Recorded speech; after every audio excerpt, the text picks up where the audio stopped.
আসসালামু আলাইকুম। আজ শনিবার ১০ জ্যৈষ্ঠ, ২৫ জিলকদ, ২৪ মে।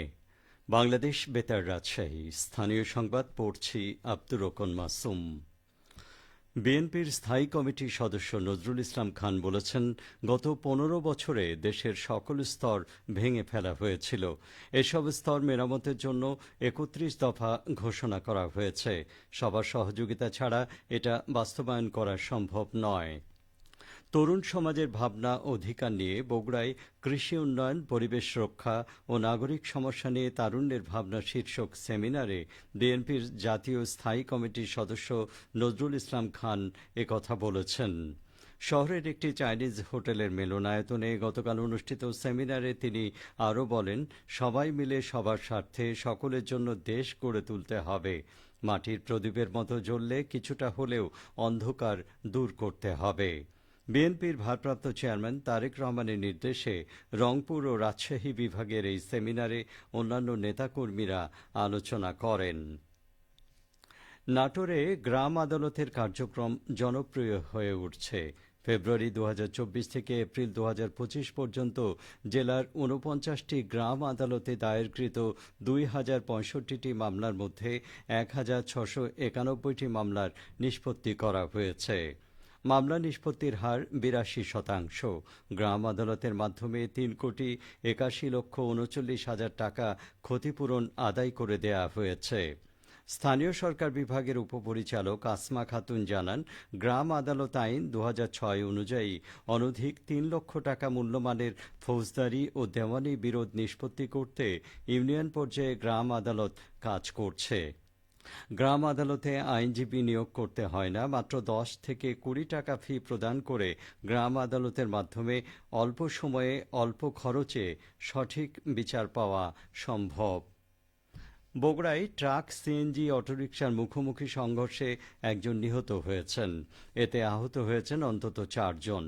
গতকাল সন্ধে ৫:৩০টার দিকে গাবতলী উপজেলার চকবোচাই বাজারের পাশ দিয়ে যাওয়া পাকা সড়কে এই ঘটনা ঘটে। নিহত ব্যক্তির নাম সাইফুল ইসলাম মতি। তিনি বগুড়া শহরের ঠনঠনিয়া এলাকার মৃত মুজিবুর রহমানের ছেলে। আহতরা হলেন মোসাম্মদ রুবিয়া ইসলাম বিউটি, মোহাম্মদ টিপু সুলতান, আলমগীর হোসেন আলম। তাদের সবার বাড়ি বগুড়া জেলার বিভিন্ন এলাকায়। বগুড়া গাবতলী মডেল থানার অফিসার ইনচার্জ জানান, গাবতলী থেকে ছেড়ে আসা একটি সিএনজি চালিত অটোরিকশা বিপরীত দিক থেকে আসা একটি ট্রাকের সঙ্গে মুখোমুখি সংঘর্ষে পড়ে। এতে সিএনজির ৫ জন যাত্রী গুরুতর আহত হন। তাদের তাৎক্ষণিক উদ্ধার করে শহীদ জিয়াউর রহমান মেডিকেল কলেজ হাসপাতালে নেওয়া হলে কর্তব্যরত চিকিৎসক সাইফুল ইসলাম মতিকে মৃত ঘোষণা করেন। আহতদের মধ্যে ২ জনের অবস্থা আশঙ্কাজনক। নওগাঁয় জেলা প্রশাসক আন্ত উপজেলা গোল্ড কাপ ফুটবল আসরের পর্দা উঠছে আগামীকাল। ৩টি ভেন্যুতে অনুষ্ঠিত হবে মোট ১০টি ম্যাচ। আয়োজন ঘিরে সরব হয়ে উঠেছে ক্রীড়াঙ্গন। এ নিয়ে এখন শুনুন নওগাঁ জেলা সংবাদদাতার একটি প্রতিবেদন।